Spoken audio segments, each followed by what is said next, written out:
जो भी बच्चे एसी फ्रिज का काम कर रहे हैं उनके पास टूल्स की जानकारी जरूर होनी चाहिए। और अच्छे टूल्स को कैसे समझेंगे, कौन सा अच्छा टूल्स है और या एसी फ्रिज के काम में किन किन टूल्स की आवश्यकता होती है। ये जितना आपको टूल्स दिख रहा है ना, ये सभी टूल्स की आवश्यकता पड़ती है एसी फ्रिज के रिपेयरिंग के लाइन में। तो चलिए आपको हम क्रमबद्ध तरीके से बताते हैं कि कौन कौन सा टूल्स है, क्या नाम है और उसका क्या कार्य है। वीडियो थोड़ा लंबा होगा, लेकिन अगर आप देखेंगे तो हो सकता है कि बहुत सारी चीजें आपको समझ में आ जाए। चलिए देर ना करते हुए शुरुआत करते हैं। ये हमारा वैक्यूम पंप है। यह वैक्यूम पंप और ये भी वैक्यूम पंप है। ये वैक्यूम पंप थोड़ा बड़ा है और ये छोटा है। ये बड़ा वैक्यूम पंप यूज होता है वीआरबी एसी में। जैसे वीआरबी एसी का काम कोई कर रहा है, कॉमर्शियल एसी का काम कर रहा है या एचबी एसी का काम कर रहा है, उसमें हमें बड़े वैक्यूम पंप की जरूरत पड़ती है। घरेलू एसी अगर है, विंडो है, स्प्लिट है, तो इसमें हम इससे काम चला लेंगे। ये हमारा प्रेशर पंप है। इसके द्वारा हम प्रेशर वाला चेक करते हैं, प्रेशर डालते हैं उसमें। ये हमारा जेट पंप है। जैसा आप जानते होंगे जेट पंप के द्वारा सर्विस किया जाता है, एसी को क्लीन किया जाता है, साफ किया जाता है, तो इसकी जरूरत पड़ती है। ये हमारा ग्राइंडर है। मान लिया आपको किसी चीज को काटने की जरूरत पड़ गई तो इस ग्राइंडर के द्वारा इसमें अलग अलग ये लग जाता है। जो भी इसका आता है, लोहा काटना है तो लोहे के ब्लेड आएगा, लकड़ी काटना है लकड़ी का ब्लेड आएगा, या कुछ भी काटना है उसका अलग अलग ब्लेड आता है। आप ब्लेड बदल करके उसका यूज कर सकते हैं। ये अलग अलग प्रकार का मीटर दिख रहा है आपको। देखिए ये क्लैम मीटर, इसका यूज ज्यादातर अगर एम्पियर वगैरह चेक करना है, एसी में एम्पियर उठा रहा है नहीं उठा रहा है, क्या दिक्कत है क्या परेशानी है। ये अलग अलग प्रकार का मल्टीमीटर है। इसमें कुछ मीटर हैं सस्ते हैं, कुछ मीटर महंगे हैं। हम सभी मीटर को इसलिए रखे हैं ताकि बच्चों को बताया जा सके कि कौन सा मीटर आपके लिए सही है। इसमें मैकेनिक कंपनी का भी है, वैल्यू कंपनी का भी है। देखिए वैल्यू का है, ये मैकेनिक का है। तो अलग अलग कंपनी का मीटर रखा गया ताकि बच्चों को बताया जाए कि अगर हम मीटर 1500 का खरीद रहे हैं तो उसका क्या फायदा है, और मीटर हम 300 का खरीद रहे हैं तो उसका क्या फायदा है। इसलिए अलग अलग प्रकार का मीटर रखा गया है बताने के लिए।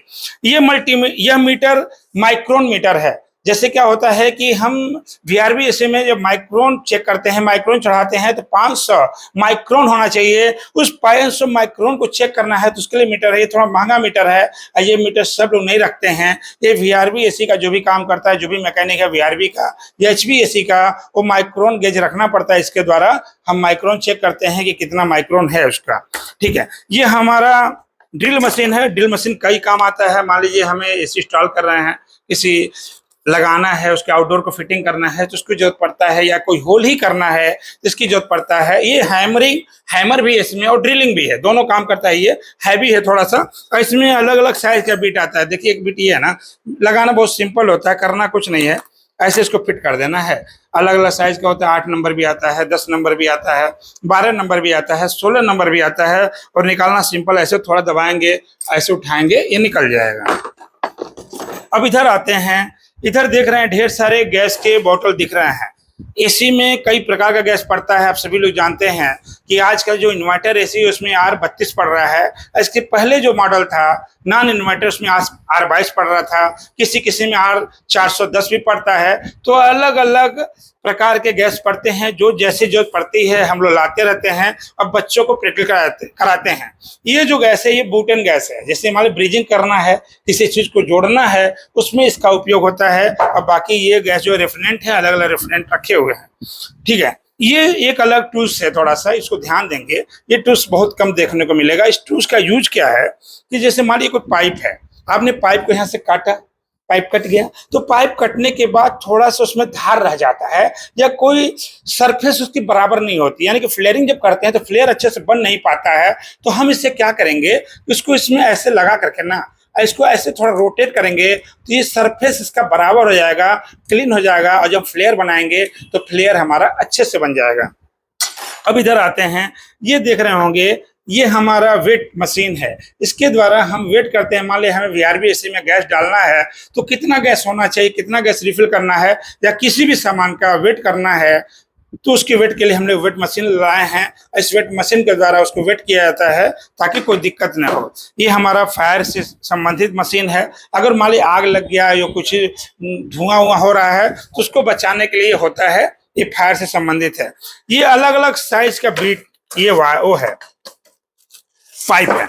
ये क्वार्टर की पाइप है आपका, कॉपर का है और ये हाफ का पाइप है। ये बच्चों को प्रैक्टिकल के मंगाया जाता है बल्क में, ताकि बच्चे जब मान लीजिए एसी इंस्टॉलेशन हम करवा रहे हैं और कैसे पाइप को ले जाना है, कैसे पाइप को जोड़ना है, कैसे पाइप को मोड़ना है और लंबा ले जाना है, मान लीजिए 20 फीट ले जाना है या 25 फीट ले जाना है, तो कैसे पाइप को ले जाना है। ये 50 फीट का पूरा बंडल है, ये हाफ है। और इसी का ये क्वार्टर साइज का पाइप है, ये भी 50 फीट का है। और यही इसका इंसुलेटर है, एक देख रहे होंगे इसमें पतला है और एक मोटा है, यानी कि क्वार्टर का हो गया, ये हाफ का हो गया।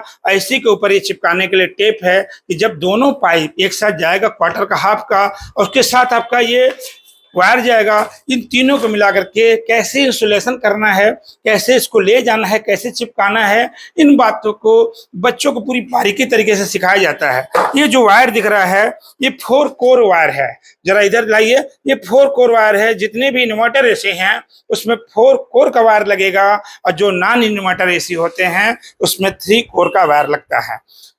अब देखिए, अब यहाँ ध्यान दीजिए कि अलग अलग टाइप के यहाँ पे गैस रखे हुए हैं। ये गैस जो है, जो दिख रहा है ना, इसमें देखिए मीटर लगा हुआ ना, ये गैस हमारा ऑक्सीजन का गैस है। और यह एलपीजी, सभी के घरों में होता है एलपीजी, ये एलपीजी। इन दोनों गैस को एक पाइप के द्वारा जोड़ा गया है और ये देखिए एक बत्ती बनाया गया है। इसके द्वारा क्या है कि जब हम वीआरबी का काम करते हैं तो कैसे पाइप, मोटे मोटे पाइप होते हैं तो मोटे पाइप को जोड़ने के लिए प्रेशर चाहिए होता है। तो इन दोनों का देखिए यहाँ स्विच बना हुआ है कि इसके द्वारा हमें संतुलन करना होता है कि कितना हमें एयर चाहिए और कितनी मुझे इसकी स्पीड चाहिए। जैसे हम ऑक्सीजन और एलपीजी के बैलेंस को मेंटेन करते हैं, ये बत्ती अच्छे से बनता है, फिर उसे हम ब्रिजिंग करते हैं और ब्रिजिंग जब अच्छे से हो जाएगा तो हमारा काम भी अच्छे से होगा। तो ब्रिजिंग करने समय यानी कि पाइप को जोड़ते समय बहुत ध्यान देना होता है कि हमें पाइप को जोड़ना कैसे है। घरेलू पाइप तो हम बुटेन गैस के द्वारा किसी भी तरीके जोड़ सकते थे, लेकिन जब कमर्शियल काम करेंगे तो हमारी सुविधाएं भी उस लेवल की होनी चाहिए ताकि कहीं भी कोई प्रॉब्लम ना हो। क्योंकि कमर्शियल एसी जो लगवाता है वो 25-50 का काम नहीं है, वो लाखों रुपए लगा कर है, खर्च करता है। तो हमारे काम की क्वालिटी भी चाहिए, अब बेहतर तरीके से करेंगे तभी आपको दोबारा वो बुलाएगा, नहीं तो किसी को काम करवाएगा। अब यहाँ एक गैस की बात करते हैं। यह गैस आपका, हम लोग जब गैस चार्ज कराते हैं बच्चों को, इसी में R32 गैस को हम लोग रिफिल करा कर लाते हैं और साइज बड़ा रखा गया है, इसलिए रखा गया ताकि हम उतना ही गैस इसमें रखें कि कोई दिक्कत ना हो। आपसे भी आग्रह है, जब आप भी गैस लेने जाइए तो जितनी इसकी कैपेसिटी है ना, जितना वो बोल रहा है दुकानदार कि भाई इतना ही गैस इसमें रखना है, उतना ही रखिए, ज्यादा मत रखिए। हम लोग इसीलिए उतना ही गैस रखते हैं कि बच्चों को कोई दिक्कत परेशानी ना हो। इसके ठीक बगल में यह गैस जो दिख रहा है, इसमें आपको R410 नंबर गैस रखा है। वीआरबी एसी जो हमारा है एलजी कंपनी का, उसमें R410 नंबर गैस पड़ता है और इसमें आपको सिलेंडर में R410 नंबर गैस पड़ा हुआ है। ये हमारा नाइट्रोजन गैस है। जो भी काम आज के डेट में बढ़िया मिस्त्री है, बढ़िया कारीगर है ना, वो सब नाइट्रोजन का प्रेशर डाल रहे हैं। नाइट्रोजन का प्रेशर डालने से क्या होता है कि काम की क्वालिटी बेहतर होती है और जो ठंडी मिलना चाहिए, जिस तरह से काम करना चाहिए एसी को, उस हिसाब से काम करता है। और मान लीजिए डोमेस्टिक में हम नहीं भी कर रहे हैं नाइट्रोजन का यूज, लेकिन जब आप वीआरबी में काम करेंगे, एचवीएसी में काम करेंगे, वीआरएफ में काम करेंगे, तो आपको नाइट्रोजन गैस की जरूरत पड़ेगी। अब बिना इसके आप काम अच्छे से कर नहीं पाएंगे। तो इधर के सारे टूल्स हमने बता दिया। अब हम बताते हैं आपको इधर जो टूल्स रखे हुए हैं उसमें कौन कौन से टूल्स हैं। अब जैसे ये तो आप जानते होंगे, सबके घरों में रिंच होता है, हैंड पाइप सबके घरों में है, खोलने काम आता है। तो कोई भी चीज खोलने के लिए अलग अलग साइज का रिंच रखा गया है ताकि आप उसका यूज कर सकें। ये बड़े साइज का भी है, छोटे साइज का भी है। ये बगल में देख रहे हैं स्लाइड रिंच, किसी भी एसी को लगाने के लिए। मान लिया आपको इन्वर्टर एसी लगाना है या नॉन इन्वर्टर एसी लगाना है, तो किसी एसी को फिटिंग करने के लिए कम से कम 2 आपके पास ये एडजस्टेबल रिंच होने चाहिए। इन दोनों एडजस्टेबल रिंच के द्वारा ही हम इसके नट को, स्क्रू को टाइट करते हैं। और यहाँ देख रहे होंगे, यहाँ पे देखिए लगा हुआ है, बना हुआ रहता है, इसके अंदर पैक है, दिखाते हैं आपको। इन्हीं दोनों के द्वारा उसे हम खोलते या बंद करते हैं। या अगर गैस बैक करना है तो जो भी काम करते हैं इसकी जरूरत बहुत ज्यादा पड़ती है, ये आपके पास होना ही चाहिए।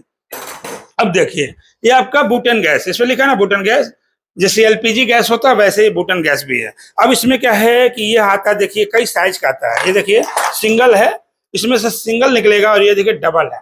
तो हम ऐसे इसको लग जाता है, इसमें लगा लेते हैं, ऐसे सिंपल है, ऐसे इसमें फिट हो जाता है। इसमें देखा ऐसे फिट हो जाएगा और ऐसे इसको टाइट कर देंगे। अभी टाइट करते हैं, यहाँ से खोलेंगे ना, अब देखिए आवाज आ रही है ना, तो ये गैस निकलेगा।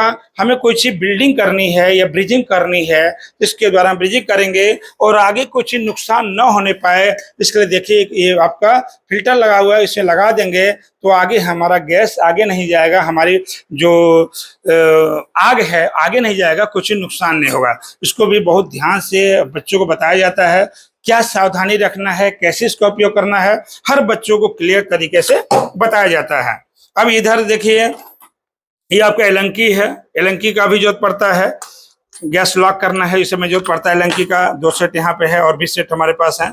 ये अलग अलग साइज के टी रिंच हैं, देख रहे हैं ना, ये अलग अलग साइज के टी रिंच हैं। हम कई इसलिए रखे हैं ताकि बहुत सारे बच्चे पढ़ते हैं, जरूरत पड़ती है, आप चाहें तो एक भी ले सकते हैं। और ये गोटी निकाल लेंगे, ये गोटी अलग से आता है, अलग अलग गोटी आता है, जो आपको जरूरत है वो लगा लीजिए, वैसे काम कर लीजिए। हम लोग चूंकि ट्रेनिंग देना होता है इसलिए इतनी संख्या में रखा गया है। इसी प्रकार ये हैमर है, कोई छोटा है, कोई बड़ा है, कोई लोहे का है, कोई लकड़ी का है, अलग अलग। और ये देखिए प्लास्टिक का है। मान ली कहीं आप इसको ठोक रहे हैं, कहीं नुकसान न होने पाए, ज्यादा वेट ना हो, तो ये कहीं कहीं जरूरत पड़ता है वाइंडिंग वगैरह में ज्यादा, खास तौर से, या हम जब वॉशिंग मशीन वगैरह काम करते हैं तो कहीं कहीं इसकी जरूरत ज्यादा पड़ती है, तो प्लास्टिक का भी हैमर आपके पास होना जरूरी है। अब इधर आ जाइए, अभी आपके फिल्टर हैं, देख रहे हैं ना, ये फिल्टर हैं और ये आपका एनआरवी है, एनआरवी कहीं रखा गया है, एनआरवी है ये, ठीक है, इसका भी यूज बहुत होता है। ये आपके कैपिलरी है, ये पतला पतला दिख रहा है ना कैपिलरी, इसमें भी गैस का प्रवाह होता है, पतला जरूर है लेकिन इसके अंदर भी जगह होता है, कैपिलरी है। ये आपका थिम्बल है, किसी वायर को जोड़ना है उस थिम्बल का यूज किया जाता है। और ये अब तो सब जानते हैं वायर कटर है, कोई भी वायर वगैरह काटना है, कोई तार को काटना है, इसका यूज होता है। ये अलग अलग आपके कंडेंसर है, ठीक है। ये आपका पिलास है, ये पाई कंपनी का पिलास है, पिलास का भी यूज आपको पता ही है, हमको बताने की जरूरत नहीं है। ये आपका ट्यूब कटर है, ट्यूब कटर इसलिए बोला जाता है, जैसे मान ली पाइप है, इस पाइप को हम पाइप बोल रहे हैं ना, ये पाइप नहीं बोलते हैं, इसका नाम जो है ट्यूब है। और इसी को इसको काटना मान लीजिए, तो इसको लगाने का ना, ऐसे मान लगाया हमने, इसको ऐसे हमने टाइट कर देंगे, हमें काटना है तो ऐसे हम इसको नचाएंगे और जैसे नचाते जाएंगे तो इसको कट जाएगा, इसी को कहते हैं ट्यूब कटर। तो ये काटने के काम आता है, ऐसे आप नचा करके इसको काट लेंगे और इसे इसको खोल लेंगे। ये ट्यूब कटर है, कहीं रखा गया है ताकि बच्चों को जब पढ़ाया जाता है तो अलग अलग बच्चों से प्रैक्टिकल कराना होता है, ये ट्यूब कटर है। इसके बाद ये देखिए, ये स्विंग टूल्स है, जैसे मान लो कोई पाइप की साइज एक बराबर है और उसके साइज को बढ़ाना है या 2 पाइप को जोड़ना है तो एक साइज को मोटा करना पड़ेगा, उसको बनाने के लिए इस टूल्स का यूज होता है। एक पाइप की मोटाई को थोड़ी बढ़ा दी जाती है उसमें वह इन करने के लिए। अब ये देखिए, ये आपको फ्लेयर बनाना है तो फ्लेयर बनाने के लिए आपको इस टूल्स की आवश्यकता पड़ती है। एक आपका ब्लॉक होना चाहिए, एक आपके पास योक होना चाहिए। इस ब्लॉक में क्या करेंगे, जिस साइज की पाइप है उस साइज के पाइप को उसमें फिट कर लेंगे, लगा लेंगे, पहले जोड़ लेंगे। इधर देखिए थोड़ा सा गड्ढा नुमा है ना, इधर देखिए बराबर है लेकिन इधर देख रहे होंगे गड्ढा नुमा है। अब इसमें लगाने के बाद जब पाइप को फिट कर लेंगे, पाइप को फिट करने के बाद इसको लगाएंगे, थोड़ा तिरछा होता है, ऐसे से ऐसे करेंगे तो हमारा ये फ्लेयर अच्छे से बन जाएगा। यानी कि फ्लेयर बनाने के लिए आपको नीचे का भी टूल्स चाहिए, ऊपर का भी टूल्स चाहिए। ऊपर को कहते हैं योक और नीचे का कहते हैं ब्लॉक, ये दोनों के द्वारा ही फ्लेयर बनता है। अब ये देखिए, ये हमारा जो है फास्टनर है, अलग अलग साइज का फास्टनर होता है। अब देखिए यह हमारा आउटडोर को लगाया गया है। अब आउटडोर को लगाना है तो इसको मान लीजिए हमें इसके ट्रे को लगाना है तो फास्टनर के द्वारा लगाया गया। हम बच्चों को इसी दीवार पर ट्रेनिंग दी जाती है कि कैसे फास्टनर को लगाना है, कैसे होल करना है, कैसे इसको टाइट करना है। यही बच्चे अपना निकालते हैं, लगाते हैं। चूंकि अच्छे से अगर निकालेंगे, लगाए रहेंगे, तभी समझ पाएंगे कि कैसे लगाना है। किसी के यहाँ जाएंगे काम करने तो दिक्कत नहीं होगी। अलग अलग साइज के फास्टनर होते हैं हम लोग पास। यह हमारा देखिए, यह जो है ये वायर को नापने का गेज है, वायर गेज कि वायर की मोटाई क्या है, कितने एमएम का वायर है, इसके द्वारा वायर का गेज पता चल जाता है। ये टेप तो आप जानते ही हैं, टेप है। हाँ, तो ये देखेंगे, ये आपका वाटर लेवल है। मान लो आप एसी लगा रहे हैं ना, तो आपका सही लग रहा है नहीं लग रहा है, ये देखिए वाटर लेवल को मिलाएंगे और जब वाटर लेवल पूरा मेंटेन रहेगा तब एसी को इंस्टॉल करेंगे। ये वाटर लेवल अलग साइज का आता है, देखिए ये अलग साइज का, ये अलग साइज का, अलग अलग वाटर लेवल का साइज आता है, ठीक है। और ये आपका, ये देखिए यह क्या है, आपका कोर बिट है।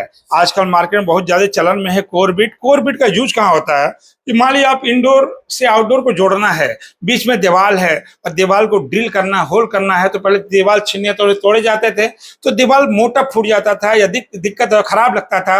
अभी क्या है, जितनी आपको जरूरत है, मान लीजिए पाइप को मोटाई इतनी है और आपको इतना ही करना है, तो ये कोर बिट ड्रिल मशीन में लगाएंगे और ड्रिल मशीन से ऐसे लगाएंगे और ये आपका उतने ही एरिया को कट करेगा, होल कर देगा जितने एरिया में आपका पाइप जाता है। इसका उपयोग बहुत ज्यादा होता है, कोर बिट होता है, ये आराम से लग जाता है। ये आपके अलग अलग वाइप बेंडर हैं। पाइप को वेंड करने के लिए पाइप है ना, इस पाइप को वेंड करने के लिए अलग अलग साइज के पाइप वेंडर आते हैं। ये पहले प्लास्टिक का आता था, अब इसका यूज कम हो गया है। अब ज्यादातर यूज इसका हो रहा है, इस पाइप वेंडर का। इस पाइप वेंडर में देखिए नंबरिंग दिया हुआ है, अभी दिया हुआ है कि आपको 45 इंच पे मोड़ना है कि 90 इंच पे मोड़ना है कि 135 अंश पे मोड़ना है कि 180 अंश पे मोड़ना है। जितने अंश पे मोड़ना होगा पाइप को इसमें लगा लेंगे। अब पाइप को लगाने के बाद जितना इस पर नंबर लिखा हुआ है उतने नंबर पे जैसे एक बैंड करेंगे उतनी ही साइज में ये मुड़ जाएगा पाइप बेंडर। और ये भी पाइप बेंडर है, आजकल प्लास्टिक का भी पाइप बेंडर आ गया है, उसी के अंदर इसको डाल करके बेंड करने का काम आता है। ये तो आप सभी को पता है, मोनीफोल्ड वाल है, मोनीफोल्ड वाल गेज है। तो ये अलग अलग कहीं रखा गया है और अलग अलग भी आता है, देखिए अलग भी आता है और एक में भी आता है। और ये आपका उसी से संबंधित पाइपें हैं। इस पाइप को इसमें जोड़ करके चाहे गैस चार्ज करना हो, चाहे लीकेज चेक करना है, कुछ भी चेक करना होता है, इसका उपयोग होता है। ये रही जितने भी सामान एसी फ्रिज के रिपेयरिंग में जरूरत पड़ता है, वो सभी चीजों को आपको हमने बताया है। अगर आपको लग रहा है कि कोई सामान इसमें नहीं है या होना चाहिए, अपडेट होना चाहिए, तो हमें कमेंट बॉक्स में कमेंट करिए, हम उससे बेहतर करेंगे। अगर हमारे इस वीडियो से आपको कुछ नॉलेज मिली हो, कुछ सीखने को मिला हो, तो हमें कमेंट में जरूर बताएं, और ताकि हमें हौसला मिलेगा, हम और बेहतर वीडियो बनाने की कोशिश करेंगे। धन्यवाद।